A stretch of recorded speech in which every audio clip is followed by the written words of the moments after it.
Bien-aimés dans le Seigneur et bienvenue sur la voie divine. En ce nouveau jour béni, nous avons une précieuse opportunité, persévérer dans la foi et remettre entre les mains de notre Dieu tout ce que nous avons commencé. Quels sont les sujets que vous désirez présenter à Dieu aujourd'hui? Partagez-les en commentaire afin que nous puissions prier ensemble et les porter devant le trône de grâce. La parole de Dieu nous rappelle: ne vous inquiétez de rien, mais en toute chose, faites connaître vos besoins à Dieu par des prières et des supplications, avec des actions de grâce. Notre Père Céleste nous invite à lui faire pleinement confiance et à déposer nos fardeaux à ses pieds. Il est fidèle pour répondre à nos prières. Seigneur Tout-Puissant, merci pour le souffle de vie, pour ta fidélité et pour ton amour qui se renouvelle chaque matin. C'est grâce aux bontés de l'Éternel que nous ne sommes pas anéantis, car ses compassions ne sont pas à leur terme. Elles se renouvellent chaque matin. Oh, que ta fidélité est grande! Aujourd'hui, nous plaçons nos projets, nos pas et nos décisions entre tes mains. Guide-nous, éclaire nos choix et fortifie nos cœurs. Fais de nous des témoins vivants de ton amour et de ta grâce. Seigneur, bénis chacun de nos abonnés, fortifie leur foi et accorde-leur des percées spirituelles. Pour nos nouveaux abonnés, que leur marche avec toi soit marquée par des révélations profondes et des bénédictions abondantes. Approchez-vous de Dieu et il s'approchera de vous. Nous te confions également ton serviteur, le pasteur Christ. Continue à l'inspirer, à le fortifier et à l'utiliser puissamment dans son ministère. Que cette journée soit une source de bénédiction, de paix et de joie pour chacun. Au nom glorieux de Jésus-Christ. Amen. C'est une grande joie de vous accueillir encore une fois dans l'émission Kanguka. Mon nom est Chris Ndikumana. Nous allons commencer un nouvel enseignement que j'ai appelé la prière et le jeûne. C'est une chose que beaucoup n'ont pas encore compris. Il y en a qui ne comprennent pas pourquoi ils doivent jeûner. Ils se disent que prier simplement suffit, qu'ils n'ont pas besoin de jeûner. J'ai même déjà entendu des prédications qui disent que dans le Nouveau Testament, nous n'avons pas besoin de jeûner, que ce sont des pratiques de l'Ancienne Alliance. C'est ce que nous allons apprendre. Nous verrons que dans la Nouvelle Alliance, le jeûne est bel et bien prévu. Les apôtres eux-mêmes jeûnaient. Seulement aujourd'hui, certains ne le font pas parce qu'ils ne comprennent pas pourquoi ils doivent jeûner. D'autres ne le font pas parce que le jeûne ne fait pas partie de leur doctrine. Mais nous n'allons pas parler de telle ou telle doctrine. Nous allons juste voir ce que la Bible dit à propos de la prière et du jeûne. J'espère que cet enseignement pourra aider beaucoup de personnes. Si vous le suivez dès le début, votre vie de prière en sera fortement transformée. Il n'y a personne qui peut suivre un enseignement pareil depuis le début et rester le même. Je ne dis pas que vous ne priez pas comme il faut, mais il y a des moments où vous avez besoin de la parole de Dieu pour vous encourager, pour vous remonter le moral, afin que vous puissiez atteindre un autre niveau. Beaucoup n'ont pas encore compris pourquoi ils jeûnent, mais il y en a ceux qui jeûnent pour imposer leur point de vue à Dieu, pour changer le plan de Dieu. Mais nous verrons que le jeûne ne change pas le plan de Dieu, plutôt le jeûne permet l'accomplissement du plan de Dieu. Il y a un verset que j'aimerais vous montrer, et surtout pour ceux qui disent que dans la Nouvelle Alliance, nous n'avons pas besoin de jeûner, que les apôtres ne jeûnaient pas. Lisons dans Actes 13, verset 2. Il est écrit: pendant qu'ils servaient le Seigneur dans leur ministère et qu'ils jeûnaient. Je vais vous montrer dans cet enseignement qu'il y a différentes façons de jeûner. Il y a le jeûne où vous vous mettez à part dans un endroit isolé, vous restez seul avec Dieu sans aucun contact avec le public. Ou alors vous jeûnez tout en continuant à servir le Seigneur comme nous venons de le lire. Vous pouvez également jeûner tout en continuant vos activités de tous les jours. Dans le verset que nous venons de lire, le Saint-Esprit dit: mettez-moi à part Barnabas et Saül pour l'œuvre à laquelle je les ai appelés. Comprenez donc qu'il y a plusieurs façons de jeûner. Nous le verrons au cours de cet enseignement. Le but de cet enseignement, c'est de vous montrer l'importance de la prière accompagnée par le jeûne. Si vous arrivez à le comprendre, vous verrez que c'est bien de prier car Dieu vous entend, mais jeûner est encore mieux car cela vous fait parvenir à un autre niveau spirituellement. En parcourant la Bible, nous voyons que Jésus lui-même a enseigné sur le jeûne. Il y a beaucoup de choses que nous apprendrons dans cet enseignement. C'est donc un enseignement spécial qui peut changer votre vie de prière si vous arrivez à comprendre pourquoi pourquoi il faut jeûner. Je sais qu'il y a des gens qui jeûnent parmi ceux qui me suivent, mais sans savoir pourquoi ils le font. Il y a des jours où il ne s'agit qu'un programme d'une église. Parfois on prévoit de jeûner 21 jours ou 40 jours et les gens se mettent à suivre le programme sans savoir pourquoi ils le font. J'ai récemment vu un enseignement sur YouTube. C'était un serviteur de Dieu qui a prévu un jeûne de 21 jours dans son église. Il expliquait que durant les 21 jours, tout le monde devait dormir par terre pour suivre ce que la Bible dit. Mais si nous lisons la Bible, dans l'Ancienne Alliance, nous voyons que non seulement ils dormaient par terre, mais aussi ils se couvraient du cendre et revêtaient des sacs. Donc pour ceux qui veulent suivre l'Ancien Testament, il faut procéder ainsi. Il faut vous couvrir du cendre et porter des sacs. Nous verrons que nous ne devons pas suivre à la lettre les choses physiques selon l'Ancien Testament, mais nous verrons que le jeûne ne concerne pas uniquement le corps physique, mais nous avons besoin surtout dans notre niveau de révélation pour pouvoir nous mettre à part pour Dieu. Ceux qui choisissent de faire comme dans l'Ancien Testament ou pendant le jeûne, ils dormaient par terre. Ils disent ainsi qu'ils suivent ce que dit la parole de Dieu. Il y a même ceux qui disent qu'il est interdit de se laver dans un moment de jeûne. Je ne sais pas si vous l'avez déjà entendu. En d'autres mots, ils considèrent beaucoup le jeûne du point de vue physique, ce qui fait que le jeûne pour eux ressemble à un deuil. Quand Jésus a parlé de jeûne, le jeûne dont il a parlé est très différent de ce qu'ils disent. Dans Matthieu 6, verset 16, Jésus dit: « Lorsque vous jeûnez, ne prenez pas un air triste comme les hypocrites. Votre jeûne ne doit pas être une chose que tout le monde remarque. Ne soyez pas dans l'affliction à cause de votre état pour que tout le monde vous demande ce qui ne va pas, pour que vous puissiez dire à ceux qui vous demandent que vous faites un jeûne de 40 jours. Jésus dit que ce sont les hypocrites qui font ça. Je ne sais pas si vous avez déjà remarqué que même les serviteurs de Dieu qui le font, il y en a qui disent dans les croisades qu'ils viennent de passer 40 jours de jeûne, qu'ils viennent de sortir d'un jeûne et cela fait des jours qu'ils n'ont rien mangé ou rien bu. La tendance est de montrer qu'ils sont tellement spirituels parce qu'ils jeûnent. Dans le verset, Jésus a dit: ils se rendent le visage tout défait pour montrer aux hommes qu'ils jeûnent. Vous n'avez pas besoin de montrer à tout le monde que vous jeûnez. Si vous avez décidé de passer 21 jours de jeûne, tout le monde n'a pas besoin d'en être au courant. Et ne dites pas de mensonges parce que vous ne voulez pas dire aux gens que vous jeûnez. Il y a des personnes, quand ils font le jeûne, lorsque vous leur demandez de se joindre à vous à table pour partager le repas, ils vous disent qu'ils ne se sentent pas bien, d'autres disent qu'ils ont mal au ventre ou qu'ils n'ont pas envie de manger. Ne mentez pas. Vous n'êtes pas obligé de mentir pour cacher la vérité. Dites simplement la vérité sans alerter tout le monde. Le but du jeûne, c'est en réalité pour construire votre relation avec Dieu. C'est pourquoi vous n'avez pas besoin d'informer tout le monde. Le même verset 16 dit: je vous le dis en vérité, ils reçoivent leur récompense. Ici on ne parle pas d'une récompense qui vient de Dieu, mais une récompense qui vient des hommes, parce que ce sont eux qui vont commencer maintenant à vous admirer, à remarquer que vous êtes une personne très spirituelle parce que vous avez jeûné 40 jours sans manger. Si vous voulez que les gens vous estiment parce que vous jeûnez des jours et des jours durant, ils vont le faire. Mais si vous voulez l'approbation de Dieu, vous n'avez pas besoin de le dire à tout le monde. Jésus dit plutôt que vous devez montrer une mine joyeuse. Parlez aux gens avec de la joie. Quand vous communiquez avec les autres, exprimez une joie et une bonne humeur afin qu'ils ne se rendent pas que quelque chose ne va pas. Cela montre également qu'il y a un jeûne que vous pouvez faire tout en continuant vos activités, tout en allant à votre travail. Mais il y a également d'autres sortes de jeûnes où vous vous mettez à part pour rester seul devant Dieu. J'en parlerai plus tard. Ce que je voulais vous dire aujourd'hui, c'est que Jésus a dit que ses disciples, ceux qui croient en lui, doivent jeûner. Mais quand est-ce qu'ils vont jeûner? Dans Matthieu 9, verset 14, nous lisons ceci. Alors les disciples de Jean vinrent auprès de Jésus et dirent: pourquoi nous et les pharisiens jeûnons tandis que tes disciples ne jeûnent pas? Jésus avait ses propres disciples, mais quand il est venu, Jean avait également les siens. La parole de Jésus est la plus importante car c'est elle qui révèle quand il faut jeûner. Dans Matthieu 9, verset 14, où il est écrit: alors les disciples de Jean vinrent auprès de Jésus et dirent: pourquoi nous et les pharisiens jeûnons-nous tandis que tes disciples ne jeûnent point? Au verset 15, Jésus leur répond: les amis de l'époux peuvent-ils s'affliger pendant que l'époux est avec eux? En d'autres mots, qui sont les amis de l'époux? Ce sont tous les disciples de Jésus. Jeûner veut dire se priver de la nourriture volontairement, non pas parce que vous n'avez pas de quoi manger, mais parce que vous avez choisi de ne pas manger. C'est un sacrifice que vous faites. Jésus voulait leur dire que ses disciples n'avaient pas besoin de jeûner alors qu'il était encore là, que ses disciples le voyaient tous les jours.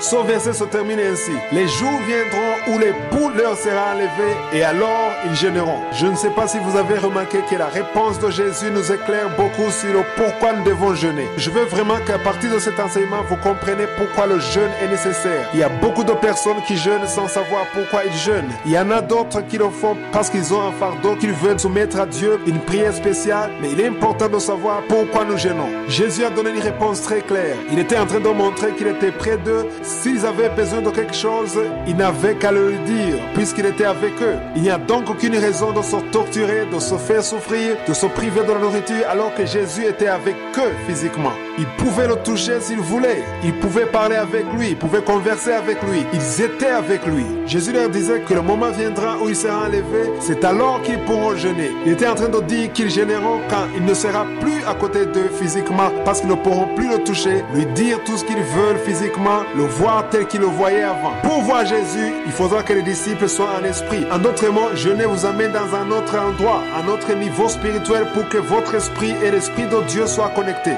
Pendant le jeûne, vous ne nourrissez pas la chair, vous vous privez de manger alors que vous en avez envie, dans le seul but de vous éloigner des distractions, de vous rapprocher de Dieu, parce qu'il n'y a aucun autre moyen de vous rapprocher de lui. Vous faites cela parce qu'il est parti. S'il était toujours présent physiquement, nous n'aurions plus besoin de jeûner. Mais puisqu'il est parti et que nous avons besoin de lui, nous devons jeûner afin que nous soyons en communion avec lui. Cependant, j'aimerais bien clarifier ceci. Je ne suis pas en train de dire que Dieu entend seulement ceux qui sont dans le jeûne. Si vous priez en dehors du jeûne, Dieu vous entend également et il vous répond. Je veux que vous le compreniez et que vous ne tombiez pas dans le piège de croire qu'il n'y a qu'avec le jeûne que Dieu pourra vous entendre. Dieu vous entendra toujours si vous priez en esprit et en vérité. Si vous priez en ayant une foi ferme, Dieu vous entend. Mais le jeûne vous fait arriver à un autre niveau. C'est un plus par rapport à une prière ordinaire. La prière du jeûne est différente d'une prière ordinaire. Jeûner vous fait passer à une autre dimension spirituelle. Spirituellement parlant, il y a un niveau où Satan peut vous atteindre et un autre niveau où il ne peut jamais vous atteindre. Tout est question de niveau.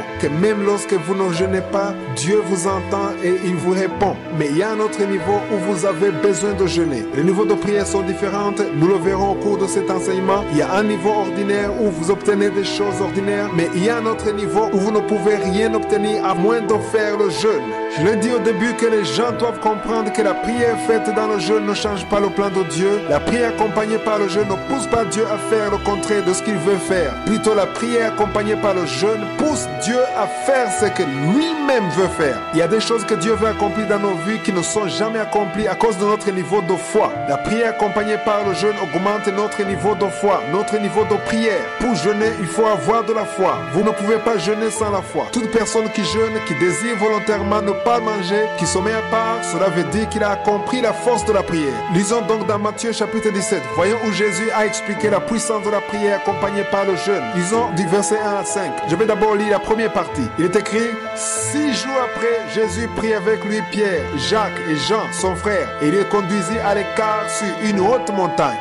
J'ai déjà expliqué cela dans cette émission. Je vous ai déjà dit que chaque fois qu'on parle d'une montagne, c'est un symbole biblique de la prière. Jésus est venu et a pris parmi les 12 disciples 3 seulement, les a amenés à la montagne. Les 9 autres sont restés dans leurs tâches quotidiennes, priant pour les malades, chassant les démons, faisant tout ce qu'ils faisaient avant. Mais il y a 3 disciples qu'il a choisis. Je ne sais pas si vous avez déjà remarqué que Jésus choisissait toujours les 3, Jean, Jacques et Pierre. Et c'est à eux qu'il a laissé son église. Et même quand Paul a été converti, ce sont les 3 qui l'ont accueilli. La Bible les appelle les piliers de l'église. J'aimerais vous dire qu'aussi longtemps que vous aurez une vie de prière, il y a des choses que vous connaîtrez que les autres ignorent. Vous aurez des révélations que les autres n'ont pas. Je vais continuer à lire du verset 2 à 5.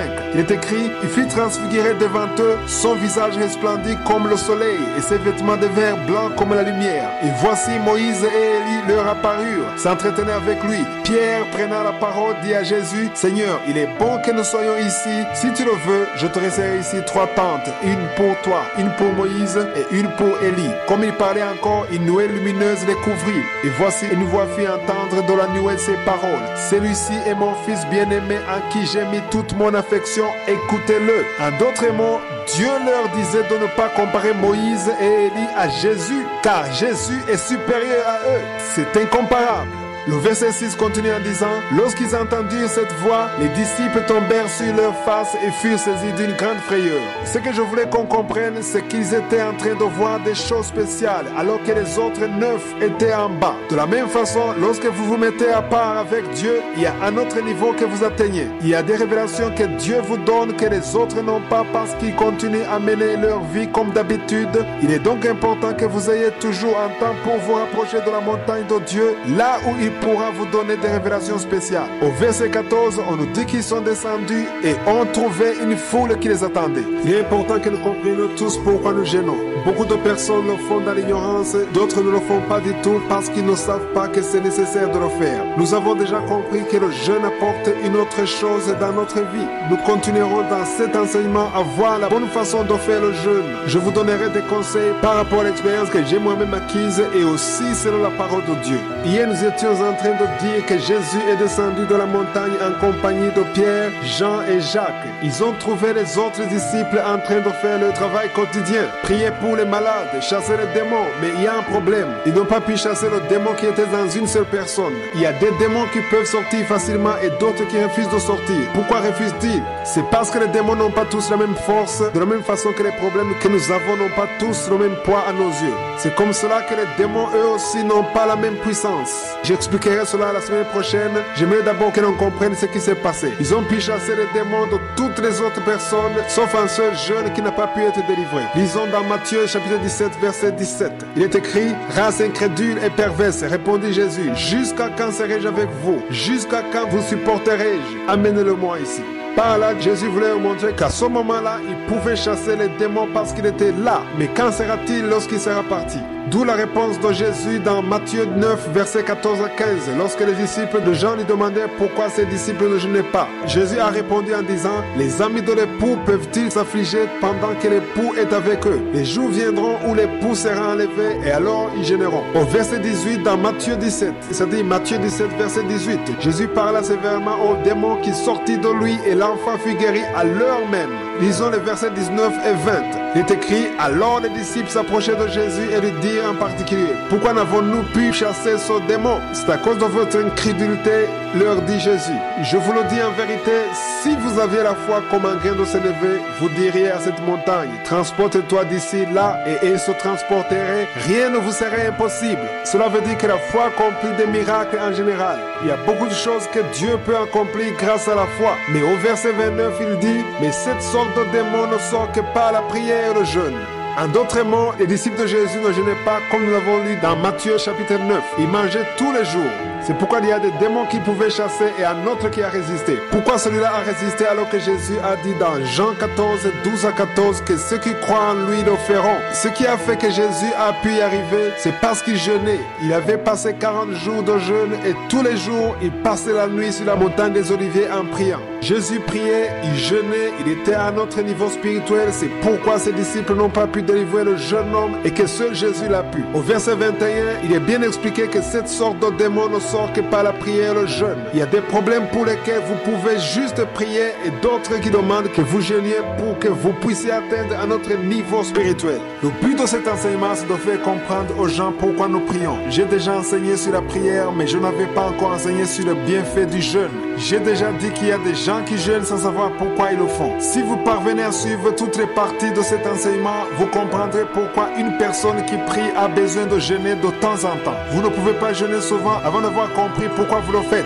J'ai déjà expliqué que lorsque vous priez seulement sans jeûner, je ne dis pas que Dieu ne vous entend pas, Dieu vous entend. Votre voix peut faire en sorte que vous obteniez ce que vous voulez, mais nous avons également lu ce que Jésus a dit quand il a parlé d'un genre de démon qui ne sort que par la prière et le jeûne. Il y a deux choses, la prière et le jeûne. Il y a une certaine force qui se manifeste quand vous priez, mais il y a une autre chose exceptionnelle qui se manifeste quand vous jeûnez. Il est bien de prier, mais jeûner vous fera parvenir à un autre niveau. Jeûner, c'est se mettre à part pour Dieu. C'est pourquoi il est important, quand vous jeûnez, de vous mettre dans un endroit où vous pouvez vous entretenir seul avec Dieu. Jésus a dit que lorsque l'époux ne sera plus là, alors les amis de l'époux pourront jeûner. Pourquoi a-t-il dit cela? Parce qu'ils auront besoin d'une connexion spirituelle. S'il y a une chose difficile pour les humains, c'est de s'empêcher de manger. Le corps peut nous réclamer beaucoup de choses, mais la première chose que le corps réclame avant tout, c'est la nourriture. Si vous ne pouvez pas le nourrir, votre chair devient faible. Cette faiblesse de la chair entraîne plutôt la force de l'esprit. C'est ce que j'aimerais que l'on comprenne tous. Dans Galates 5, versets 16 à 17, Paul explique bien qu'il y a une certaine opposition entre la chair et l'esprit. Paul dit qu'ils sont opposés entre eux. Autrement dit, il faut choisir de faire plaisir à la chair ou choisir de faire plaisir à l'esprit. C'est vrai vrai, nous avons besoin de l'énergie, mais nous avons également besoin que notre chair souffre pour un temps, parce que nous voulons nous approcher de Dieu, parce que nous voulons que nos oreilles spirituelles soient ouvertes pour entendre Dieu nous parler. C'est comme quand vous vous retrouvez dans une foule immense, si vous voyez votre ami et si vous avez des choses à vous dire que les autres n'ont pas besoin d'entendre, alors vous allez vous mettre à part pour parler rien que vous deux. De la même façon, lorsque vous jeûnez, vous devez vous mettre à part dans la prière parce que vous voulez parler à votre Père Céleste.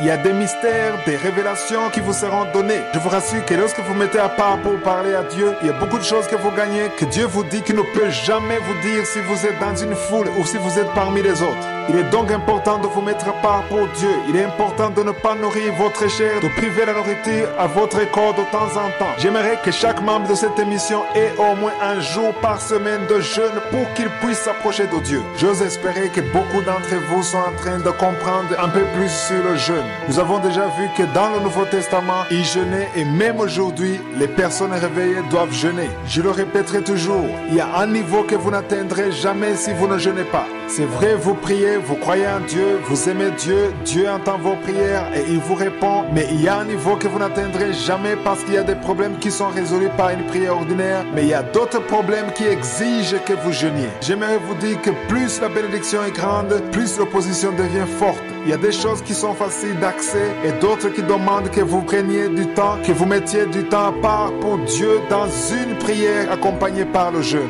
Pour les nouveaux qui sont en train de suivre cette émission, je rappelle que le jeûne n'est pas pour changer le plan de Dieu sur votre vie. Il ne vient pas changer la pensée de Dieu. J'ai déjà vu des personnes agir dans le seul but de forcer la main de Dieu en voulant que Dieu accomplisse ce qu'eux-mêmes désirent. Cela veut dire tout simplement qu'il y a des jeûnes que Dieu ne reçoit pas favorablement. C'est malheureux d'entendre ça. Vous pouvez passer du temps dans la prière, dans le jeûne, en perdant votre temps parce que Dieu n'est pas en train de considérer votre sacrifice. Voyons un bon exemple dans Ésaïe 58. Le peuple de Dieu était en train de prier, ils jeûnaient, mais à un certain moment, ils se sont révoltés, ils se sont demandé à quoi tout cela servait, puisque Dieu ne considérait pas leur sacrifice. Ils étaient très irrités, et je vais lire une partie du verset 3, c'est-à-dire Ésaïe 58, verset 3. Il est écrit, « Que nous sert-il de jeûner si tu ne le vois pas ?» C'est la question qu'ils ont posée. « Que nous sert-il de jeûner si tu ne le vois pas ?» Ils étaient irrités contre Dieu parce qu'ils ne voyaient aucun résultat. Dieu ne les exauçait pas malgré le sacrifice. De la même façon, il y a des gens qui suivent cette émission qui sont irrités contre Dieu parce qu'ils ont jeûné mais ils n'ont vu aucun résultat. Dans le même passage, Isaïe 58 verset 3 est également écrit « Que nous sert-il de mortifier notre âme si tu n'y as point égard ?» C'est la question qu'ils ont posée et que peut-être toi aussi tu poses à Dieu. À quoi sert de mortifier ton âme alors que tu n'as pas l'attention de Dieu? Dieu les a ensuite répondu et il leur a dit « Voici le jour de votre jeûne. Vous vous livrez à vos penchants et vous traitez durement tous vos mercenaires. » Dieu voulait leur dire qu'ils ont leur propre penchant. Il leur reprochait de ne pas vouloir accepter sa volonté. Chaque fois que vous priez sans accepter la volonté de Dieu, sans vouloir vous soumettre à Dieu, à son plan pour votre vie, alors vous perdez votre temps. N'allez pas devant Dieu en espérant que Dieu fasse les choses comme vous le voulez, en espérant que Dieu suive les penchants de votre cœur. Ce jeûne n'aura aucun effet, aucun impact. Si vous décidez de jeûner, allez-y, mais tout en étant humble. Demandez ce que vous voulez à Dieu. Il n'y a rien de mal à demander à Dieu ce qu'on veut, mais dites-le tout en sachant que si ce n'est pas sa volonté, vous êtes prêt à tout laisser tomber. À ce moment, votre jeûne aura un impact sur votre vie. Au verset 4, c'est-à-dire Ésaïe 58, verset 4, il est écrit « Voici vous jeûnez pour disputer et vous querellez, pour frapper méchamment du poing. Vous ne jeûnez pas comme vous levez le jour, pour que votre voix soit entendue en haut. » En d'autres mots, il est en train de leur dire que le jeûne est efficace lorsqu'il y a la sanctification. Vous ne pouvez pas jeûner ayant une vie de débauche, une vie de péché et espérer que votre jeûne a un impact. Ce jeûne n'a aucune force devant Dieu. Le jeûne va avec la justice, la sanctification, la repentance. C'est pourquoi le verset 5 continue en disant « Est-ce là le jeûne auquel je prends plaisir? Au jour où l'homme humilie son âme, courber sa tête comme un jonc et se coucher sur le sac et la cendre. Est-ce là ce que tu appelles un jeûne, un jour agréable à l'Éternel ?» Par ce passage, j'aimerais que vous compreniez que ce n'est ni votre sacrifice, ni le nombre de jours que vous jeûniez qui impressionne Dieu, mais c'est votre cœur, c'est la position de votre cœur qui fait que votre jeûne a ou non un impact. il y a des jeunes qui n'ont aucun impact, aucune considération aux yeux de Dieu parce que Dieu ne les reçoit pas favorablement. Nous l'avons lu dans Ésaïe 58, le verset 5 dit ceci. Est-ce là le jeûne auquel je prends plaisir? Un jour où l'homme humilie son âme, courber sa tête comme un jonc et se coucher sur le sac et la cendre. Est-ce là ce que tu appelles un jeûne, un jour agréable à l'Éternel? En d'autres mots, Dieu était en train de leur dire que même s'ils se revêtent des sacs, même s'ils s'humilient, même s'ils se couchent par terre, Dieu ne considère pas ce jeûne aussi longtemps qu'ils vivent dans le péché, qu'ils n'ont pas d'amour dans leur cœur. Nous l'avons lu au verset 4 qui dit: voici vous jeûnez pour disputer et vous quereller, pour frapper méchamment des poings. Vous ne jeûnez pas comme vous le faites ce jour, pour que votre voix soit entendue en haut. Au verset 6, il leur montre le jeûne auquel il prend plaisir et il dit ceci: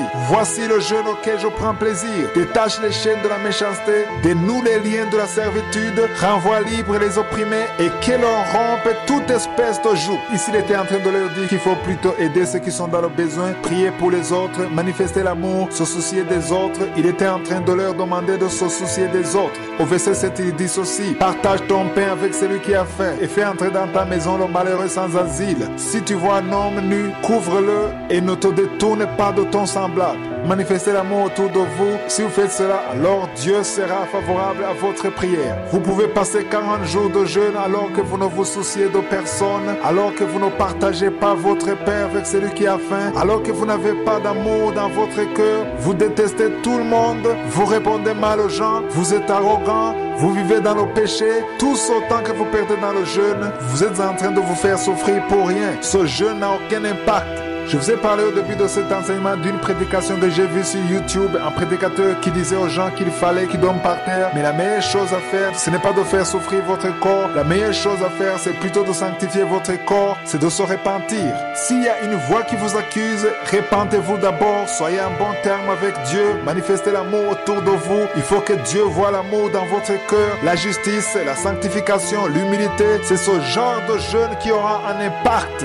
Ce sont des choses que l'on ne vous dira pas souvent car on vous dit juste qu'il y a un programme de jeûne pour 21 jours ou 40 jours, qu'il ne faut pas manger ou qu'il faut juste boire de l'eau. Mais on ne vous dit que des choses superficielles, techniques, sans jamais mettre l'accent sur l'essentiel. Devant Dieu, l'essentiel, ce n'est pas de se faire souffrir physiquement, de dormir dans la cendre, de se couvrir de sacs. Ce n'est pas le nombre de jours que vous jeûnez, mais la première chose qui compte, c'est votre cœur. C'est lui qui a de la valeur aux yeux de Dieu. Beaucoup de jeûnes n'ont aucun impact parce que Dieu vous regarde et vous voit tel qu'il a vu ces Israélites qui jeûnaient, qui s'humiliaient, qui dormaient par terre dans la cendre, qui se couvraient de sacs alors qu'ils n'avaient pas du tout l'amour dans leur cœur. Ils se querellaient tout le temps, ils se détestaient, il y avait des histoires de jalousie entre eux, ils n'avaient pas du tout l'amour les uns pour les autres, chacun ne considérait que ses propres intérêts, ils ne s'intéressaient ni aux veuves, ni aux orphelins, ni aux pauvres.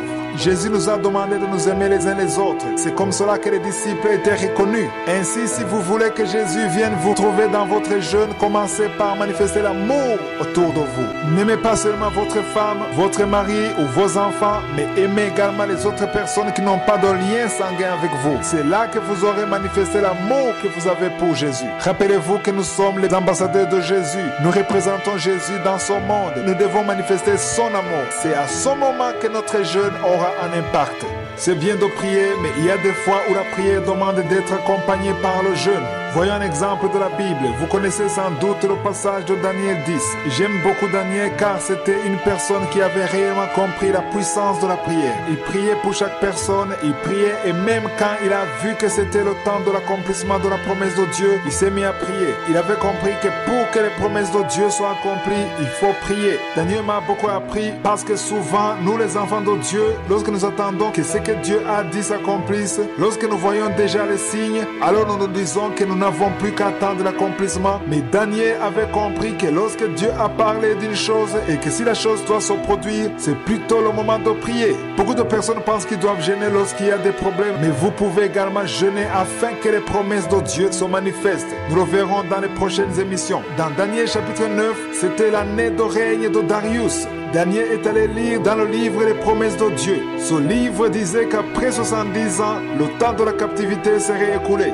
Ils ont été esclaves pendant 70 ans. Il a vu que d'après la prophétie de Jérémie, il était temps que le peuple de Dieu soit libre. Dans Daniel 9, verset 3, nous lisons ceci. Je tournai ma face vers le Seigneur Dieu afin de recourir à la prière et aux supplications en jeûnant et en prenant le sac et la cendre. Je ne sais pas si vous comprenez ce passage, mais la première fois que j'ai lu cela, je me suis dit que si ça avait été moi, j'aurais été très content et excité, puis je me serais contenté de rendre grâce à Dieu parce qu'il était temps que la promesse de Dieu soit accomplie. C'est vrai, c'était le temps de Dieu, mais Daniel savait également ce qui se passe dans le monde spirituel. Il est important de comprendre ce qui se passe dans le monde spirituel. Même si le temps de Dieu arrive pour que sa promesse s'accomplisse, la prière est nécessaire et il peut même arriver que vous fassiez le jeûne s'il le faut. Daniel a alors compris et il est allé devant Dieu en le suppliant. Il s'est même couvert de sacs et de cendres. Cela m'a beaucoup appris. Il a prié, il a jeûné et Dieu l'a visité. Le passage que je voulais qu'on lise essentiellement, ce n'est pas Daniel 9, mais c'est Daniel 10. C'est la 3e année du règne de Cyrus. Le premier verset dit, la 3e année de Cyrus,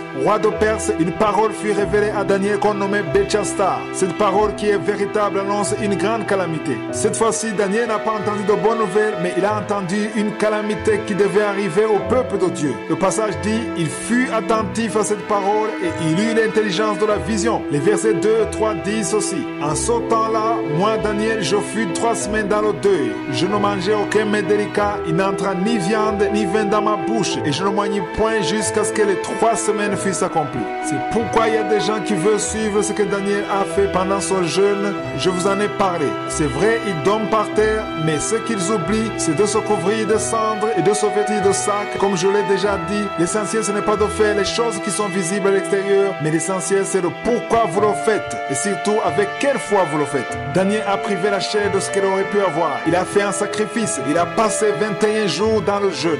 Dans Daniel chapitre 10, nous voyons qu'il a reçu une mauvaise nouvelle. J'aimerais vous dire que Dieu ne vous dira pas toujours de bonnes choses. Il ne vous annoncera pas de bonnes nouvelles seulement. Il peut également vous avertir du mauvais plan de Satan pour que vous vous mettiez à prier. Détruire les plans de Satan demande que vous priez et Dieu accomplira sa volonté. Il peut arriver que Dieu vous révèle des choses que Satan est en train de préparer en vue de détruire votre vie, l'œuvre de Dieu, ou bien s'il cherche à vous causer des ennuis ici et là. Si vous avez de l'intelligence, comme nous l'avons lu au premier verset de Daniel 10, quand il a écouté la parole de Dieu et ensuite il a eu l'intelligence de la vision. De la même façon, Dieu peut vous montrer le mauvais plan de Satan pour que vous fassiez quelque chose à votre tour. Nous avons entendu que Daniel a passé 21 jours de jeûne. Il ne mangeait que des légumes. Il priait en attendant la délivrance de l'Éternel. En d'autres mots, il attendait que Dieu intervienne pour délivrer son peuple. Dieu intervient toujours en envoyant ses anges. Si vous lisez le verset 9 et le verset 10, c'est-à-dire Daniel 10, verset 9 à 10, vous voyez que Dieu a toujours envoyé son messager qui est l'ange Gabriel. L'ange Gabriel le trouvait toujours dans un temps de prière et de jeûne. Il y a des choses que vous n'obtiendrez jamais si vous ne priez pas et si vous ne jeûnez pas. Vous aurez toujours une limite.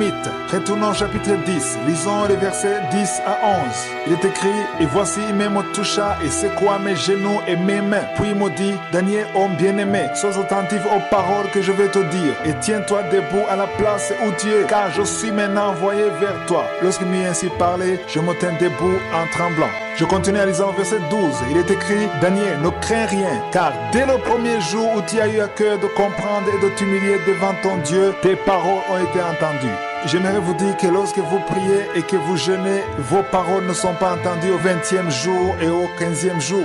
Vos paroles sont entendues dès le premier jour. C'est ce que nous venons de lire. Dès le premier jour, lorsque vous êtes préparés, étant à la fois sanctifiés devant Dieu, Dieu entend vos paroles. Mais cela demande que vous soyez fervents. Dans le verset, il est dit, c'est à cause de tes paroles que je viens. J'aimerais vous dire que si vous êtes persévérants, ce sont vos paroles qui vous apporteront la réponse que vous attendez. Au verset 13, c'est-à-dire Daniel 10, 13, il est dit, le chef du royaume de Perse m'a résisté 21 jours. Mais voici Michaël, l'un des principaux chefs, est venu à mon secours et je suis demeuré là auprès des rois de Perse. Je veux que vous sachiez que l'ange Michaël a pu le délivrer parce qu'il a persévéré dans la prière durant tous ces 21 jours. Si Daniel n'avait pas jeûné, l'ange Gabriel n'aurait jamais pu passer parce que Michaël n'aurait pas intervenu. La réponse de Dieu ne serait jamais parvenue à Daniel. Je vous ai déjà parlé du chapitre 9, là où Daniel s'est souvenu de la prophétie de Jérémie qui parlait de la fin de la captivité. Cela n'a pas empêché Daniel de prier afin que ce que Dieu a sorti soit accompli comme il l'a dit. Il a compris qu'il était temps pour lui de prier, de jeûner, de se couvrir de sacs et de dormir dans la cendre. Jeûner et prier veut donc dire qu'il y a un autre niveau que vous voulez atteindre spirituellement. Par contre, dans Daniel chapitre 10, on nous dit qu'il a reçu une mauvaise nouvelle et qu'il a aussi prié et jeûné. La première fois, il a jeûné pour que la volonté de Dieu soit accomplie. La deuxième fois, il a jeûné pour empêcher que le plan de Satan soit accompli. La prière est nécessaire pour que ce que Dieu a prévu soit accompli. Jeûner ne change pas le plan de Dieu ou les pensées de Dieu à votre égard. Mais le jeûne fait que le plan de Dieu soit accompli. Il est donc important de savoir que vous ne devez pas jeûner pour bloquer le plan de Dieu, pour que ce que vous voulez dans votre nature charnelle soit accompli, mais vous devriez jeûner pour ce que Dieu a prévu soit accompli dans votre vie. Comme je l'ai déjà dit, beaucoup ne jeûnent pas parce qu'ils n'ont pas encore compris pourquoi ils doivent le faire. D'autres le font par coutume sans savoir pourquoi ils le font. Il est donc important de savoir pourquoi vous jeûnez. Dans l'enseignement des 2 semaines passées, nous avons vu dans la Bible l'explication que donne Jésus à propos du jeûne. Nous avons déjà vu dans le livre des Actes des Apôtres que même les apôtres jeûnaient, dans l'Ancien comme dans le Nouveau Testament, on jeûnait, et même de nos jours, les personnes réveillées jeûnent. Il est nécessaire de jeûner, nous l'avons vu dans Matthieu chapitre 17. Il y a une autre sorte de démon que vous ne pourrez jamais vaincre à moins de faire le jeûne. Il y a des choses que vous obtiendrez comme ça sans la prière, il y en a d'autres que vous obtiendrez en priant seulement sans faire le jeûne, mais il y a d'autres qui demandent que non seulement vous priez, mais aussi que vous jeûniez, que vous atteigniez à notre niveau de foi pour que vous puissiez affronter les démons qui sont à son niveau. C'est ce que je vais expliquer demain. Nous retournerons dans Daniel chapitre 10. J'aimerais que vous sachiez que les puissances qui combattent contre nous sont à des niveaux différents. Beaucoup ne comprennent pas comment fonctionne le diable et les niveaux différents du diable. Mais laissez-moi vous dire qu'il y a des caporaux, des capitaines, des commandants, des généraux. Les niveaux sont différents. C'est pourquoi chaque opposition que vous subissez de la part de l'ennemi est conforme à votre niveau de bénédiction. C'est une chose que nous devons comprendre. Plus votre bénédiction est grande, plus Satan mettra toute son énergie pour la bloquer. Si par exemple vous allez à la guerre et que vous vous rendez compte que vos adversaires n'ont que des pierres et des bâtons pour vous combattre, vous ne prendrez jamais des armes lourdes pour vous défendre. Ça serait du gaspillage. De la même façon, votre niveau de bénédiction détermine le niveau d'attaque que Satan va utiliser. Nous devons le comprendre tous et sachez toujours qu'il y a un bon plan que Dieu a formé sur votre vie et un autre que Satan a sur votre vie. Dans Daniel 10, nous avons vu comment Daniel avait entendu qu'une calamité menaçait le peuple de Dieu. Il a alors choisi de jeûner. Il a passé plusieurs jours dans la prière et le jeûne. Lisons au chapitre 10. Quand il était en train de prier, l'ange Gabriel lui est apparu et lui a donné un message. Je vous invite à lire tout le chapitre à la fin de cette émission. Ce que j'aimerais que vous sachiez, c'est que Gabriel était un envoyé de l'Éternel.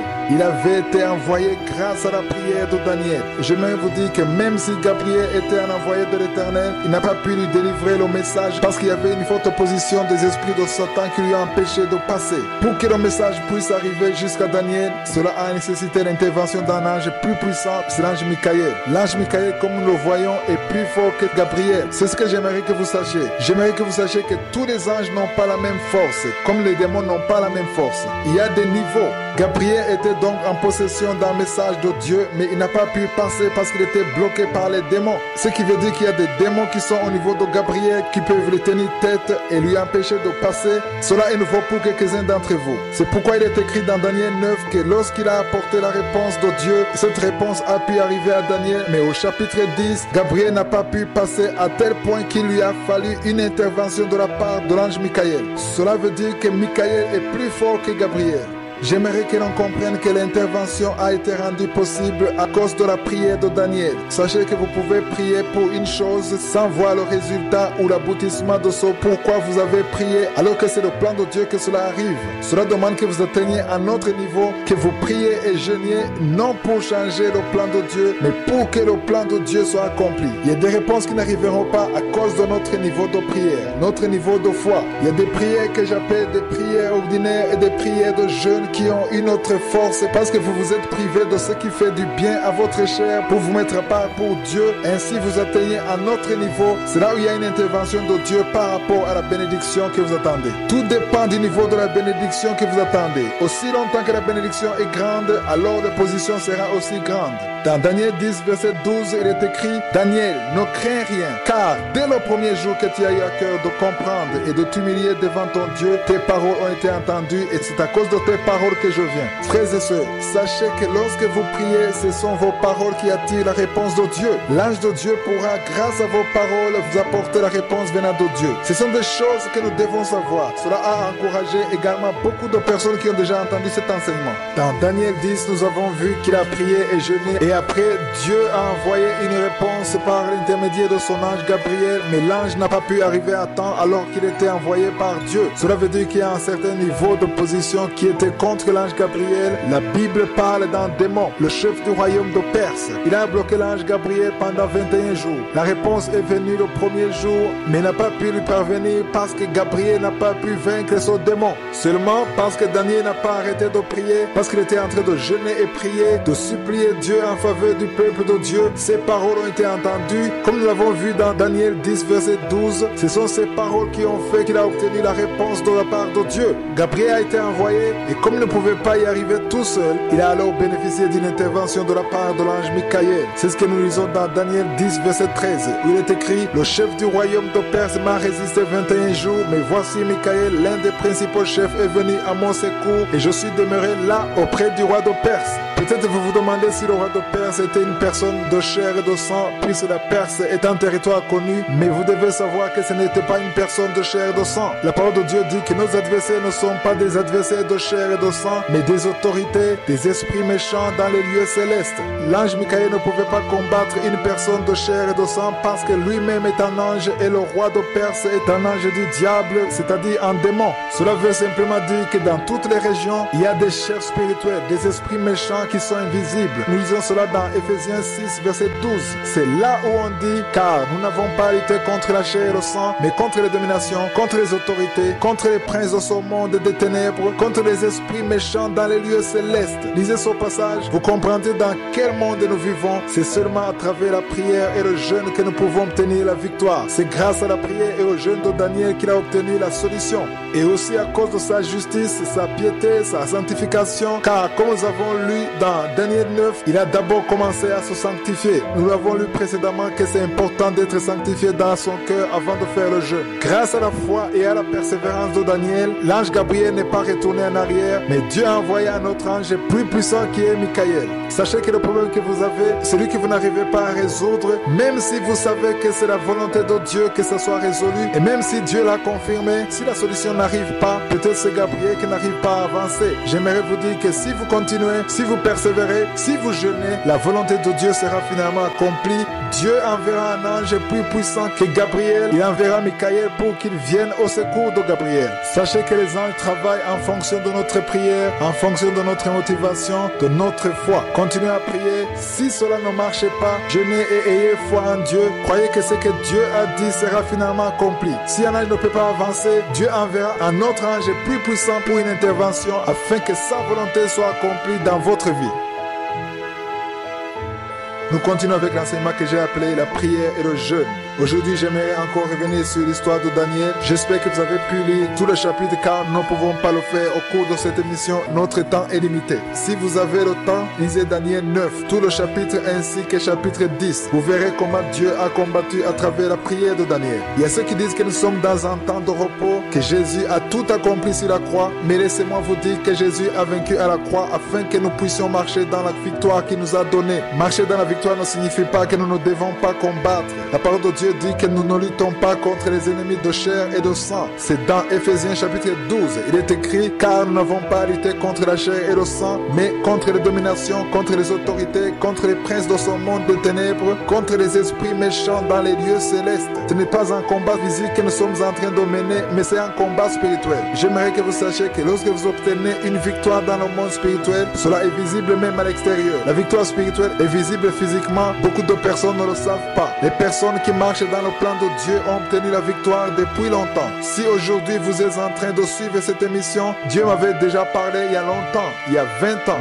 Mais entre-temps, beaucoup de choses se sont passées. Le découragement, la confusion, la prière, le jeûne, beaucoup d'oppositions se sont mises au travers de mon chemin pour que le plan de Dieu ne puisse s'accomplir. C'est comme dans le cas d'une femme enceinte. Elle peut rencontrer des menaces physiques qui veulent empêcher que l'enfant soit né. De la même façon, les promesses de Dieu ou la paix de Dieu grandissent au fur et à mesure, mais les oppositions ne peuvent pas manquer. Le premier combat que nous menons, c'est le combat de la foi. Combattre pour que la volonté de Dieu soit accomplie. Vous devez savoir qu'il y a des choses que Dieu a prévues qui n'arriveront jamais parce que vous ne priez pas. Lorsque vous n'avez pas une vie de prière, il y a des choses qui ne voient jamais le jour alors qu'elles étaient dans le plan de Dieu. La prière, c'est la clé. Elle ouvre le ciel. C'est pourquoi Jésus a dit à Pierre qu'il lui donne la clé du royaume. Cela veut dire que la prière ouvre la porte sur ce que Dieu a prévu dans notre vie. Si vous ne priez pas, il y a des choses que vous obtiendrez comme ça sans prier et d'autres qui demanderont que vous mettiez à part pour prier afin que Dieu puisse agir à travers votre prière. Mais il y en a d'autres qui demanderont que vous vous mettiez à part pour supplier.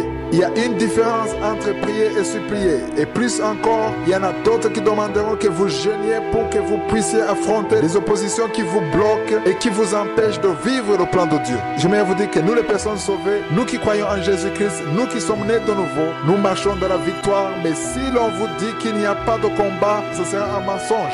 Si l'on vous dit que vous ne devez pas prendre garde, qu'il n'y a aucun problème puisque nous vivons dans le temps de la grâce, cela est faux. Parce que si vous acceptez de vous endormir sous prétexte que Jésus a tout accompli sur la croix, vous serez tombé dans le piège de Satan, car Satan ne veut pas que vous soyez au courant que le combat existe pour les enfants de Dieu. Satan ne veut pas que vous soyez au courant qu'il est en train de vous attaquer. Il veut plutôt que vous croyiez que tout va bien, qu'il n'y a aucun danger. Avoir la foi ne suffit pas. C'est bien d'avoir la foi, mais vous devez aussi prier et jeûner. Comme je l'ai déjà dit au cours de cet enseignement, j'aimerais que tout membre de Kangoka ait au moins un jour par semaine de jeûne. Un jour où vous privez votre corps de nourriture et que vous vous mettiez à part dans la prière. Même si vous avez de quoi manger, décidez parfois de ne pas le faire pour vous rapprocher un peu de Dieu. Je vous ai déjà dit qu'il y a deux choses qui sont en opposition, la chair et l'esprit. Si vous vous privez de nourriture et si vous vous approchez de Dieu dans la prière, il y a une chose spéciale que vous gagnerez parce que vous êtes approché de Dieu. Il est donc important que vous ayez au moins un jour de jeûne par semaine pour que vous puissiez progresser dans votre marche spirituelle. Il est important qu'un enfant de Dieu ne soit pas toujours au même niveau spirituel. J'aimerais vous montrer à partir d'un exemple biblique que nous sommes dans un combat spirituel. Beaucoup de personnes, quand je leur dis que nous sommes dans un combat spirituel, ils ne le comprennent pas. Ils disent plutôt que c'est de l'exagération. Ils pensent que tout est accompli parce que nous sommes dans le Nouveau Testament. Il y en a même qui pensent que grâce à la mort de Jésus-Christ sur la croix, nous n'avons plus besoin de nous inquiéter. Mais quand nous lisons dans Éphésiens 6, verset 12,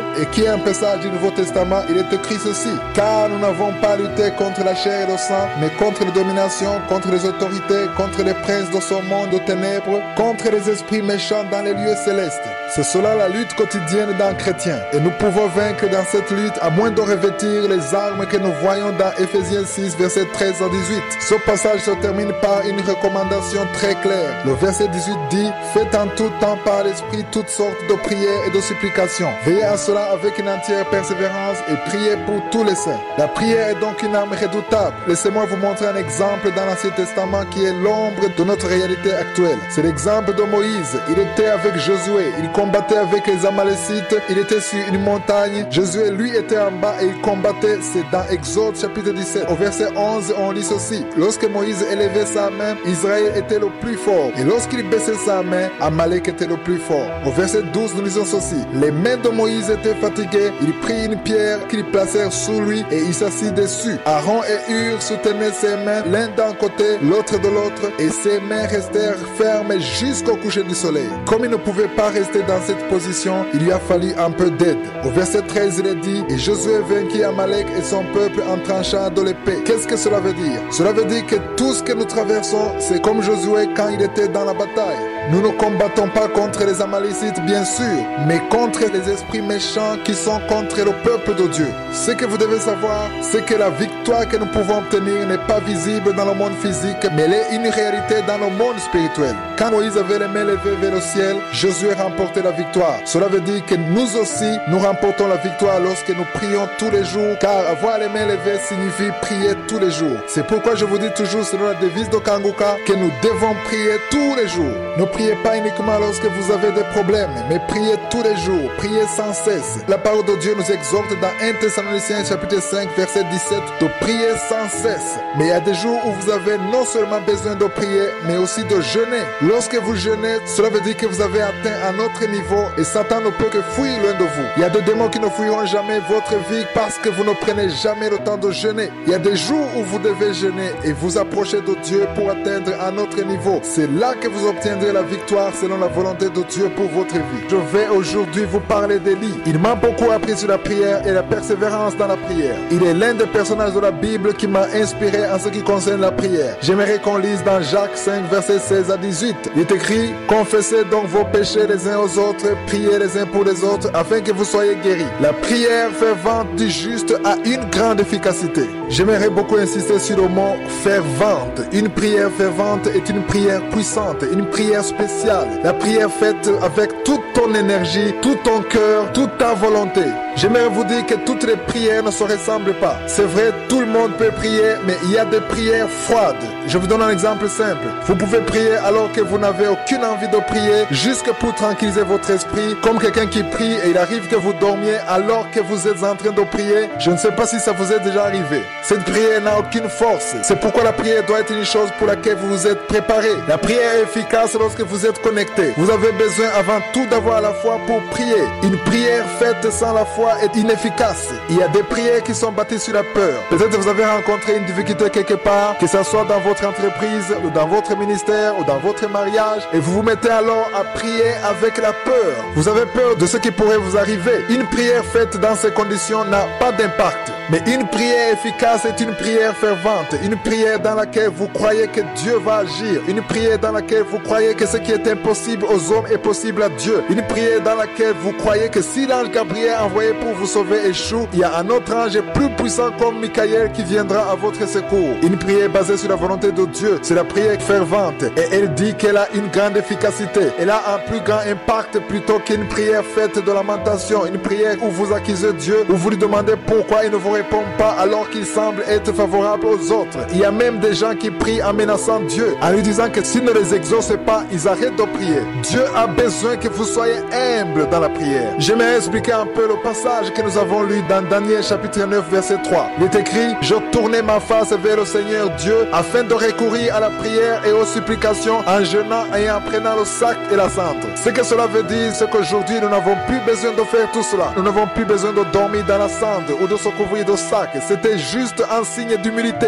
Faire une prière fervente ne signifie pas que vous venez donner des ordres à Dieu. Il y a des gens qui disent qu'ils vont faire une prière puissante mais en donnant des ordres à Dieu, en lui disant que s'il a dit ceci, alors il doit faire cela, et ils utilisent leur propre énergie et l'orgueil déborde leur cœur. Une telle prière n'a aucun impact. Une prière qui a une grande efficacité, c'est une prière d'une personne qui est humble devant Dieu, qui marche sous la main puissante de Dieu, qui prie en demandant que seule la volonté de Dieu soit accomplie, qui prie en confessant la puissance de Dieu et qui s'attend à ce que Dieu accomplisse ce que lui-même a prévu de faire. C'est une prière qui a une grande efficacité. Il y a des choses qui ne vous seront jamais accessibles parce que vous priez juste pour prier, parce que vous n'y mettez pas votre cœur. Nous étions en train de lire dans Jacques chapitre 5 verset 16. Je parlais de la prière fervente du juste. Quand je parle du juste, je ne parle pas d'une personne qui ne commet jamais de péché, mais c'est une personne qui marche dans la sanctification. Une personne qui, même si elle commet un péché, elle se répand facilement. Une personne qui est en communion avec Dieu. Aujourd'hui, une personne juste, c'est une personne qui a accepté Jésus-Christ dans sa vie et qui croit en lui. La parole de Dieu dit que la prière de cette personne a une grande efficacité. Pourquoi cela? Parce qu'il y a dedans une grande ferveur. Je vous ai parlé hier d'une prière qui n'a pas de ferveur. J'aimerais vous dire que vous ne devez pas prier juste pour prier, mais prier en voulant converser avec Dieu, en donnant du temps à Dieu. Dieu veut que vous lui accordiez votre temps. Laissez tomber ce que vous êtes en train de faire. Laissez votre sommeil de côté et allez devant Dieu. Parlez-lui et rendez-lui grâce pour sa bonté, sa splendeur. Souvenez-vous de tout ce qu'il a déjà fait dans le passé et louez-le de toute votre force. Lisons dans Jacques chapitre 5 verset 17 à 18. Élie était un homme de la même nature que nous. Il pria avec instance pour qu'il ne plût point et il ne tomba point de pluie sur la terre pendant 3 ans et 6 mois. Puis il pria de nouveau et le ciel donna de la pluie et la terre produisit son fruit. Par ce passage, j'aimerais que vous compreniez que la pluie s'est arrêtée parce qu'Élie a prié. La même pluie est de nouveau tombée grâce à la prière d'Élie.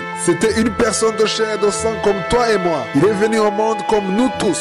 J'aime beaucoup le verset 17 où il est écrit « Élie était un homme de la même nature que nous ». Ce que j'aimerais ajouter, c'est qu'aujourd'hui, il y a une chose que nous avons qu'Élie n'avait pas. Nous sommes sauvés, nous avons été délivrés grâce au sang de Jésus-Christ. Élie priait en son nom, mais moi aujourd'hui, je ne prie pas en mon nom, mais je prie dans le nom de Jésus-Christ, le Fils du Dieu vivant. Dans Hébreux 7:25, nous lisons ceci. C'est aussi pour cela que Jésus peut sauver parfaitement tous ceux qui s'approchent de Dieu par lui, étant toujours vivant pour intercéder en leur faveur. Élie lui-même était sacrificateur, mais aujourd'hui nous avons un souverain sacrificateur supérieur à tous les autres. Il prie pour nous et il intercède pour nous. Il fait parvenir notre prière au Père. Et ce souverain sacrificateur, c'est Jésus-Christ lui-même. Cela veut dire que nous avons une autre force dans le nom de Jésus. Une force qui est supérieure à celle d'Élie. C'est une force qu'Élie n'avait pas. Mais vous voyez quand même qu'il a prié et que la pluie s'est arrêtée. Il a de nouveau prié et la pluie est retombée. Qu'est-ce que l'apôtre Jacques a voulu nous apprendre? Il veut nous montrer que si nous prions comme dans le cas d'Élie, où une force puissante s'est manifestée, si nous faisons à notre tour une prière fervente, nous verrons un grand impact, une grande efficacité, une puissance extraordinaire. Parce que justement nous avons prié dans la foi, en nous attendant la main de Dieu, sans nous lamenter, sans accuser Dieu, sans orgueil et ayant une vie dépourvue de péché, dans l'humilité et la sanctification, nous verrons la main de Dieu. Lorsque vous faites une prière fervente, une prière faite dans la foi,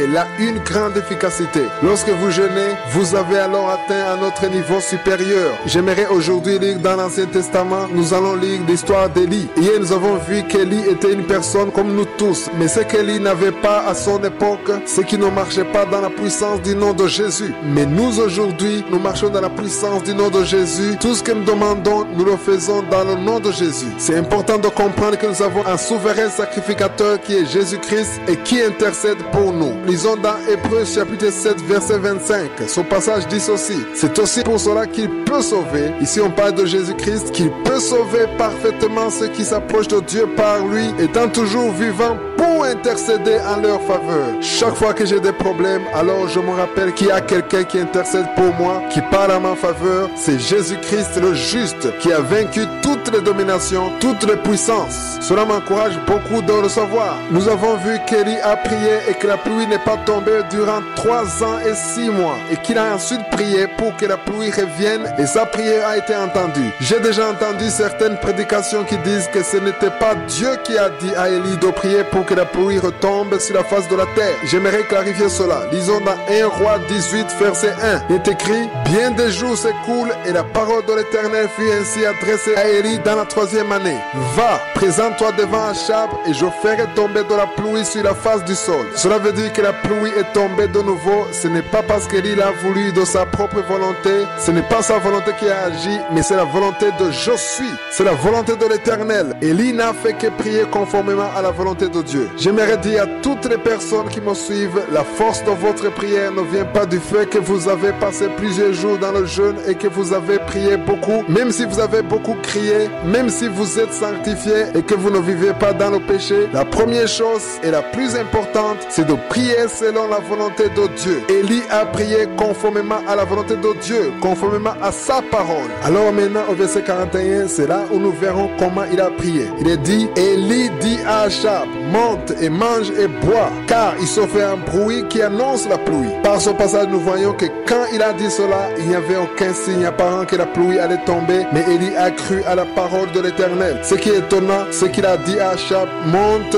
mange et bois, car il se fait un bruit qui annonce la pluie. Il a dit ça avant même qu'il pleuve. Au verset 42, il est dit ceci: Achab montant pour manger et pour boire, mais Élie monta au sommet du Carmel et se pencha contre terre. Il mit son visage entre ses genoux. Il y a une révélation extraordinaire concernant l'attitude de 2 personnes. L'un c'est Achab et l'autre c'est Élie. L'un est monté pour manger et boire, c'est-à-dire Achab. En d'autres mots, il est allé satisfaire sa chair. L'autre est allé à la montagne pour prier et jeûner, c'est-à-dire Élie. Nous voyons 2 types d'attitudes que nous rencontrons chez toute personne qui croit en Dieu. Nous avons lu dans 1 Roi 18, 42. J'aimerais rappeler que Dieu a dit à Élie d'aller se présenter devant Achab et ainsi il fera tomber la pluie sur la face de la terre. Élie a dit à Achab que la pluie allait tomber, non pas parce qu'il avait vu la pluie, mais parce qu'il croyait en la parole de Dieu. Le verset 42 dit: Achab monta pour manger et pour boire, mais Élie monta au sommet du Carmel et en se penchant contre terre, il mit son visage entre ses genoux. Ce que nous devons comprendre à partir de ce verset, c'est qu'Achab est l'image de la chair, tandis qu'Élie est l'image de l'esprit. Vous qui êtes en train de m'écouter, vous avez en vous 2 types de personnalités. Celui qui est dirigé par l'esprit et celui qui est dirigé par la chair. Le but de la chair, c'est de manger, de boire et de s'amuser. Mais l'esprit cherche toujours la volonté de Dieu. Lorsque vous êtes en train de prier, si vous jeûnez, vous avez pris la forme d'Élie. Mais si vous ne faites que vous amuser, alors vous êtes comme Achab. Vous n'avez qu'à choisir. Si vous voulez avoir ce qui vient de Dieu, si vous voulez avoir les bénédictions de Dieu, choisissez d'être comme Élie. Allez à la montagne de Dieu. Je ne suis pas en train de vous dire d'aller chercher une montagne comme un lieu de prière, mais une montagne est un symbole biblique de la prière. Prenez du temps seul avec Dieu, ayez une vie de prière, cherchez la face de l'Éternel et suppliez-le. Au verset 43 et 45, on lit ceci. Élie a dit à son serviteur, monte, regarde du côté de la mer. Le serviteur monta, il regarda et dit, il n'y a rien. Élie dit 7 fois, retourne. À la 7e fois, il dit, voici un petit nuage qui s'élève de la mer et qui est comme la pomme d'une main d'un homme. Élie dit, monte et dit à Achab, attelle et descend afin que la pluie ne t'arrête pas. En peu d'instants, le ciel s'obscurcit par les nuages, le vent s'établit et il y eut une forte pluie. Achab montant sur son char et partit pour Jezreel. Jezreel est l'image même de notre destination. Vous tous qui êtes en train de m'écouter, vous avez chacun votre propre destination. Achab est parti à Jezreel sur son char et Élie aussi avait besoin d'aller à Jezreel, mais Achab était parti avant Élie. Le verset 46 dit, et la main de l'Éternel fut sur Élie qui se saignit les reins et courut devant Achab jusqu'à l'entrée de Jezreel. Lisez bien ce verset. Élie courut avec ses propres pieds et il a dépassé Achab qui était sur son char. Essayez de vous demander comment une personne qui est à pied peut-être dépasser une autre qui se déplace avec son char. Tout simplement parce que la main de l'Éternel était sur Élie. Il venait de la montagne de Dieu, plein de sa grâce, de son onction, de sa puissance. Il avait fait une prière fervente, pleine de foi. La main de l'Éternel était sur lui. C'est pourquoi il a pu dépasser Achab qui se déplaçait avec son char. Achab n'avait fait que manger et boire. Élie a pu ainsi atteindre Jezreel avant Achab. Ça dépasse l'entendement. Quelqu'un qui court dépasse celui qui est dans un char. Si vous avez une vie de prière, si vous restez dans la présence de Dieu, si vous prenez du temps dans le jeûne, vous pourrez faire ce que les autres ne peuvent pas faire. Vous pourrez faire des exploits. Les gens s'étonneront toujours de ce que vous faites, car la main de Dieu sera sur vous. Je vais vous donner 5 conseils selon les questions que plusieurs me posent sur le jeûne. Le premier conseil, j'en ai déjà parlé dans cette émission et c'est pourquoi je vais vous donner les versets bibliques comme référence. Le premier conseil, c'est le conseil que Jésus lui-même a donné. Nous l'avons lu dans Matthieu 6, verset 16. Jésus a dit ceci. Lorsque vous jeûnez, ne prenez pas un air triste comme les hypocrites qui se rendent le visage tout défait pour montrer aux hommes qu'ils jeûnent. Je vous le dis en vérité, ils reçoivent leur récompense. Lorsque vous jeûnez, vous avez besoin de discrétion car c'est votre intimité entre vous et votre Dieu. Cela veut dire que vous pouvez jeûner tout en continuant vos activités quotidiennes, votre travail. Vous n'avez donc pas besoin de dire que vous êtes en train de faire. Vous n'avez pas non plus besoin de mentir sur le pourquoi vous ne mangez pas. Il faut également savoir que lorsque vous jeûnez, vous devez également prier. J'ai déjà vu des gens qui jeûnent mais qui ne prennent pas le temps de prier. Ils ne mangent pas, ils ne boivent pas, mais ils ne prient pas non plus. Rappelez-vous que vous jeûnez pour vous rapprocher de Dieu, pour être en communion avec Dieu. Le deuxième conseil que j'aimerais donner, nous l'avons vu dans Ésaïe chapitre 58 verset 4. Lorsque vous jeûnez, vous avez besoin avant tout d'être sanctifié. Vous ne pouvez pas jeûner et en même temps vivre dans le péché. Ce verset montre clairement que lorsque vous jeûnez, Dieu a besoin de votre cœur. Le troisième conseil, c'est que vous ne pouvez pas jeûner alors que vous n'avez pas l'amour dans votre cœur. Nous l'avons déjà vu dans Ésaïe 58 verset 7. J'espère que vous êtes en train de noter tous ces versets pour que vous puissiez les lire attentivement. Ce verset montre que le jeûne que Dieu aime, c'est quand vous partagez avec les autres ce que vous avez. C'est quand vous vous souciez des pauvres, des orphelins, des sans-abri. Lorsque vous vous souciez des pauvres, alors vous êtes en train de manifester l'amour de Dieu. Jésus dit que si nous manifestons l'amour les uns pour les autres, alors tout le monde saura que nous sommes ses disciples. Si vous n'aidez personne, si vous n'avez pas d'amour pour les autres, si vous ne partagez pas ce que vous avez avec les autres, votre jeûne n'aura aucun impact. Une personne qui jeûne doit manifester l'amour, se soucier des autres, aider ceux qui sont dans le besoin. C'est là où votre jeûne aura un impact. Le quatrième conseil, c'est que vous avez besoin de l'humilité pour que votre jeûne ait un impact. C'est très important d'avoir l'humilité quand vous jeûnez. J'ai déjà vu des gens qui jeûnent mais sans avoir dans leur cœur l'humilité. Ils racontent à tout le monde qu'ils viennent de passer 40 jours de jeûne juste pour les impressionner, pour que les autres les considèrent comme des gens très spirituels. Je ne demande d'avoir l'humilité et n'allez pas non plus devant Dieu pour lui donner des ordres en lui disant ce qu'il doit faire. Vous devez vous humilier devant Dieu comme Daniel l'a fait dans Daniel chapitre 9 verset 3. Il a pris le sac et la cendre, non pas parce qu'il vivait dans la pauvreté, mais comme un signe d'humilité. Une prière de jeûne sans humilité n'a aucun impact. Le 5e conseil concerne la façon dont vous pouvez jeûner.